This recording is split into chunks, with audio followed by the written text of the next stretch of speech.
2023 में women's reservation law पास हो गया था। तो 17 अप्रैल 2026 को पार्लियामेंट में कौन सा बिल है जो फेल हुआ और जिसके बाद पूरे देश में विमेंस रिजर्वेशन को लेके इतनी बड़ी डिबेट शुरू हो। अब ये समझने के लिए पहले एक छोटा सा कंफ्यूजन दूर करते हैं। जो बिल 2026 में प्रेजेंट किया गया वो ओरिजिनल विमेंस रिजर्वेशन लॉ नहीं था। वो लॉ तो 2023 सितंबर में ही पास हो गया था, लेकिन उसे इम्प्लीमेंट करने के लिए दो कंडीशंस रखे गए थे। पहला सेंसस और दूसरा डिलिमिटेशन। अब ये दो क्या है ये हम आगे चल के सिंपल लैंग्वेज में समझेंगे।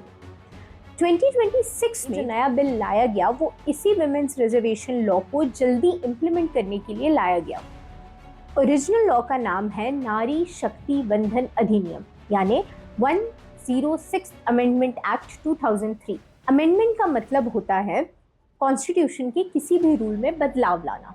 ये लॉ सितंबर 2023 में पार्लियामेंट में काफी ज्यादा सपोर्ट के साथ पास हुआ था। लोकसभा में इसको 454 वोट्स मिले और सिर्फ 2 वोट्स इसके अगेंस्ट थे और राज्यसभा में 214 वोट्स इसके फेवर में थे। इस लॉ के अकॉर्डिंग लोकसभा, स्टेट असेंबलीज और दिल्ली असेंबली में लगभग 1/3 यानी अराउंड 33% सीट्स वुमेन के लिए रिजर्व होगी। मगर इस एक्ट को इम्प्लीमेंट करने के लिए दो कंडीशंस लगाए गए। पहले समझते हैं सेंसस क्या होता है। सेंसस हमारे देश का ऑफिशियल पॉपुलेशन काउंटिंग होता है। और दूसरा कंडीशन है डिलिमिटेशन, यानी सेंसस के हिसाब से इलेक्शन सीट्स का मैप दोबारा बनाना। मतलब किस स्टेट में कितनी सीट्स होंगी, उस सीट की बाउंड्री क्या होगी और इस सब के बाद डिसाइड होगा कि कितने सीट्स को रिजर्व किया जाएगा। अब इस डिलिमिटेशन को एक सिंपल एग्जांपल से समझते हैं। मान लीजिए स्टेट ए के पास पुराने सेंसस के हिसाब से 20 सीट्स थी, स्टेट बी के पास 10 सीट्स।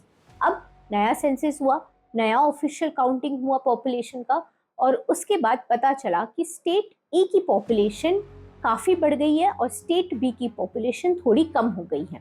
ए में जो पहले 20 सीट्स थी अब वो बढ़कर 24 कर दी जाएगी और स्टेट बी जहाँ पे 10 सीट्स थी वो घटकर 8 कर दी जाएगी। और अब एक नया मैप तैयार हो गया।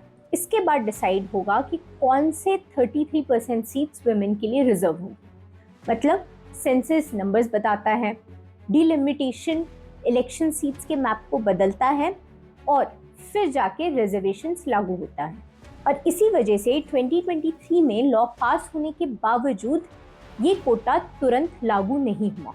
फिर अप्रैल 2026 में हमारी गवर्नमेंट ने एक नया बिल लाया, 131st कॉन्स्टिट्यूशनल अमेंडमेंट बिल।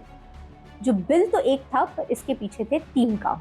पहला काम ये था कि 2027 के सेंसस का वेट करने के बजाय 2011 के सेंसस के हिसाब से डिलिमिटेशन स्टार्ट कर दो। दूसरा, लोकसभा की सीट्स 543 से बढ़ाकर 850 तक ले जाओ। तीसरा और मोस्ट इंपॉर्टेंट काम, 2029 इलेक्शन से पहले विमेंस रिजर्वेशन लॉ को इम्प्लीमेंट कर दो। जब ये सुनने में बहुत सिंपल और स्ट्रेट लग रहा है तो फिर ये बिल फेल क्यों हुआ?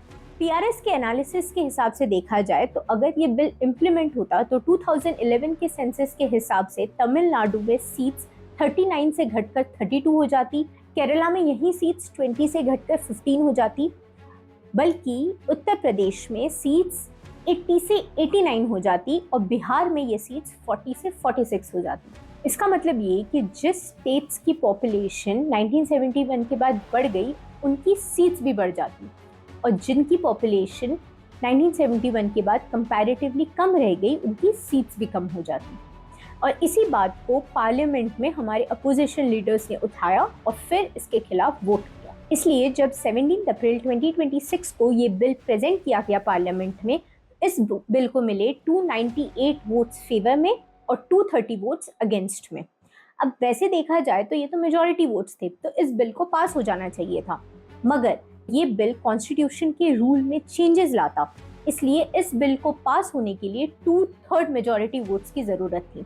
अब उस दिन पार्लियामेंट में 528 मेंबर्स थे, तो इस बिल को पास करने के लिए 352 वोट्स फेवर में चाहिए थे, जो उस दिन हमारे गवर्नमेंट के पास नहीं थे।